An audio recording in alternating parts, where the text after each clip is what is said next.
Sud Radio et vous, la sécurité routière ce matin, nos routes qui se dégradent, vous l'avez sans doute constaté en France, on fait face à une augmentation assez alarmante de nids de poules, la faute au manque d'entretien mais aussi aux conditions climatiques avec les épisodes de gel ou encore les tempêtes comme on l'a vécu hier. Tout cela, ça augmente le risque d'accident. Mais qui est responsable dans ce cas-là? Pour nous éclairer, nous sommes avec l'avocat en droit routier Antoine Réglet. Bonjour maître. Bonjour Benjamin. Et merci d'être avec nous. C'est vrai que c'est un véritable fléau aujourd'hui, ces nids de poules. Est-ce que vous-même, d'ailleurs, dans votre carrière, vous avez déjà été confronté à des accidents liés véritablement à un mauvais état des routes? Oui, ça fait plusieurs années que j'accompagne des motards et des cyclistes qui ont été victimes assez lourdes sur le plan corporel de nids de poules.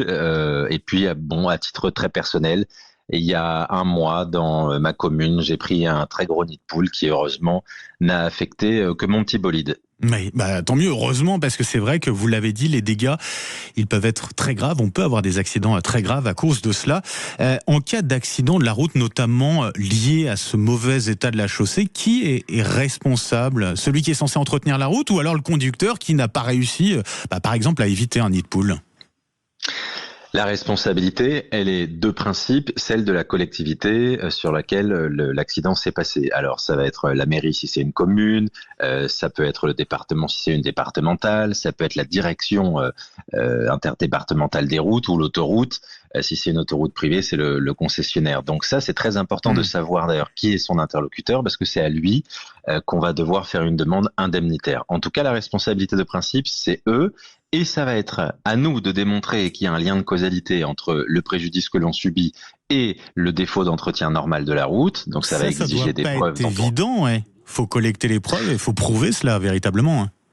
C'est le parcours du combattant et c'est une vraie difficulté. Alors dès qu'on est victime d'un nid de poule, ce qu'il faut immédiatement, même si c'est pas le premier réflexe qu'on a, c'est prendre des photos, mais qui vont être insuffisantes. L'idée, c'est d'avoir un constat de police municipale, c'est d'avoir des témoins qui vont attester de la grandeur du trou. Le mieux, c'est dans les minutes qui arrivent, de saisir un commissaire de justice, c'est-à-dire un huissier de justice qui vient faire un constat. Et là, on est très très bien.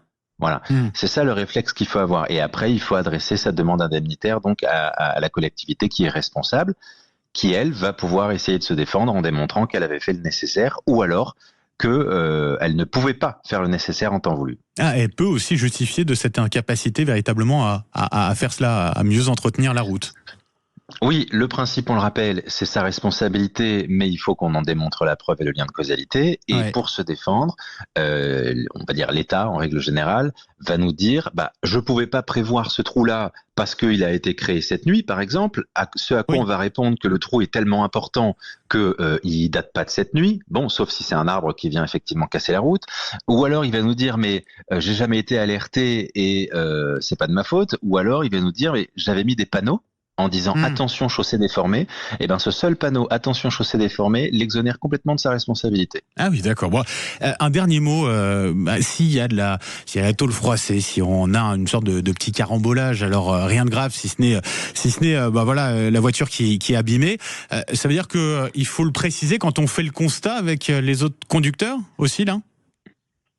Ah oui, il faut le préciser évidemment. Si toutes les preuves sont bonnes à réunir, sauf qu'on considère qu'elles n'ont pas toutes la même force probante. Donc effectivement, si c'est de la tôle froissée ou que du matériel, il faut aussi avoir le réflexe, si vous parlez de constat, d'appeler son assurance, parce que certaines assurances assurent. Simplement, il va falloir, avant de faire les réparations, c'est là où moi je me suis fait avoir, avant de faire les réparations, il va falloir demander à l'assurance de dépêcher un expert qui va venir sur place au garage pour dire qu'effectivement les dégâts sont liés au trou. Et si on fait les réparations trop tôt, l'assurance prendra pas en charge. Donc, puisque c'est vraiment la galère d'attaquer l'État, notamment que pour du petit matériel, pensez à votre assurance, mais pensez à les appeler suffisamment tôt avant de faire vos réparations. Merci beaucoup, Maître Antoine Réglet, pour tous ces précieux conseils. Je rappelle, vous êtes avocat en droit routier. Un grand merci. Je vous souhaite une très belle journée, Maître.